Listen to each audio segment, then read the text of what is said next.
And this is a roundtable session. Roundtables are very popular nowadays, and they really promote interaction between the instructor or the presenter and the participants or students. In this case, everybody's facing each other.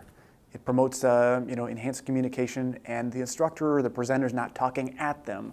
They're talking with them and engaging them in different ways than maybe a traditional classroom setting where everybody's facing forward.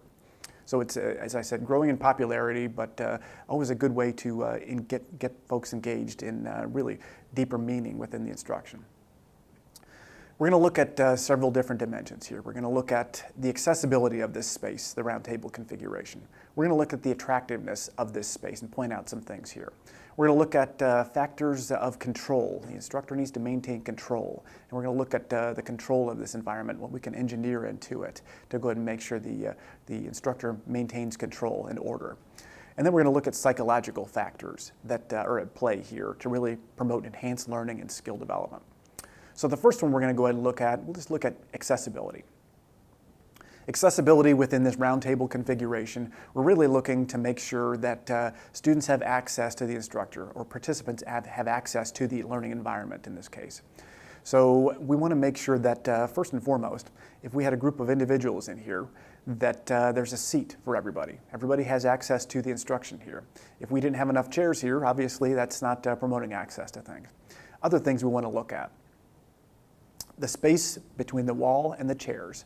When people configure and come into the space, they're going to need to walk around to whatever their designated seat is, whether by choice or whether it's assigned space. They're going to need to walk around, and they don't want to be tripping over something. And so there needs to be space all the way around so somebody can get to their designated seat or evacuate or leave for whatever reason they need to leave, whether it be at the end of the instruction or whether it be to get up and a restroom break or something of that nature. So we need to go ahead and make sure that we have and promote accessibility. And so the flexibility in this roundtable is very nice in that it promotes accessibility in this case. And so very nice configuration. Everybody's facing each other. There's access to it. There's access to the instructor. And that's good. Second thing we're going to look at is the attractiveness of this space. We've got order here. We've got a space here that is attractive.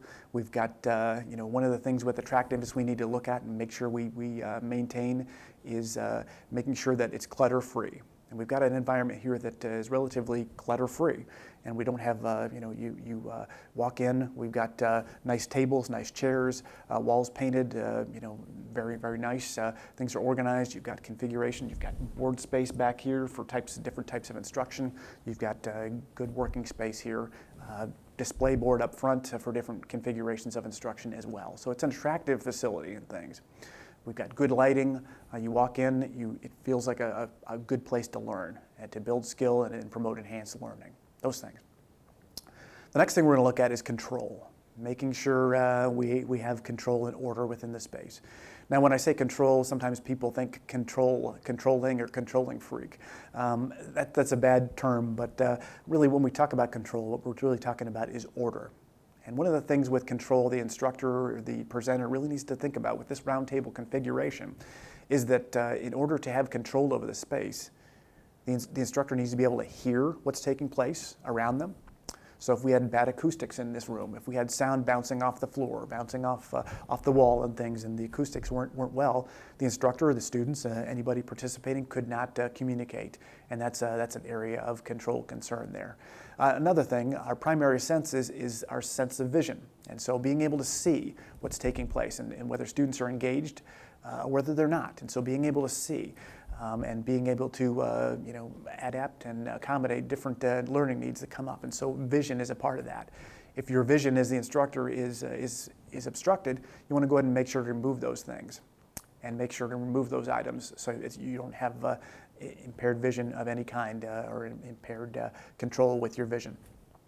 Those are just some things. Your sense of smell, your sense of taste. We want to always think about our different senses and making sure the environment is set up for that. The next thing we're going to look at are psychological related factors. We want to go ahead and make sure we have psychological factors built into this environment. One of the biggest psychological factors that it's at play here is our lighting. Making sure we have a well-lit area. It's not too bright, but yet it's not dim where we're going to be falling asleep or anything in our chair. anything like that. So it is a comfortable space. It's bright, it's well lit. The walls are painted a nice color, more of a neutral color. So one of the things with this space, ideally, we'd want to use accent colors on the walls, different configurations to go ahead and promote the types of moods and attitudes that we're looking for. With those psychological factors, we're trying to promote attitude. Positive attitude is healthy for a learning environment, really conducive to learning. And so the colors we want to really be thinking about using appropriately would be our cooler colors and our warmer colors.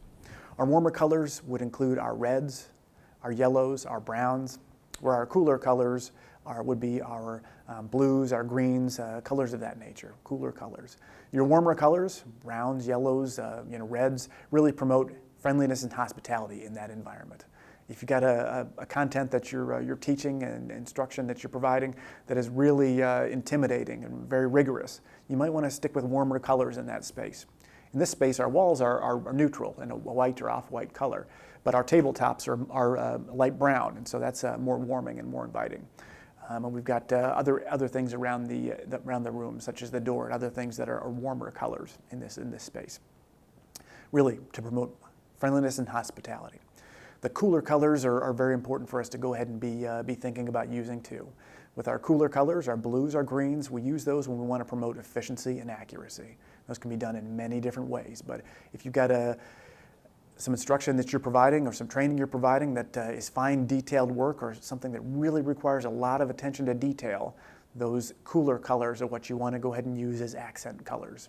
And that can be in the room, or it can be something like handouts that you give, or other ways that you incorporate those cooler colors and warmer colors to promote the types of moods and attitudes that you're looking for in that space. The psychological factors are a little thing that makes a big difference. And if we can keep attitude in check and positive attitudes within this space, it's good for everybody. When negative attitudes creep in, then negative morale can set in, and it's that much more difficult for you, the instructor, to go ahead and promote quality instruction. So that's really what this is. During this session, we talked about the roundtable configuration and how conducive that is to learning. It promotes interaction between the instructor and the students or participants. We looked at accessibility, the space promoting access. We looked at the attractiveness of this space. We looked at control of this space, and we looked at the psychological factors to promote enhanced learning and skill development. I hope this is helpful to you as you design your own training stations. Thank you very much.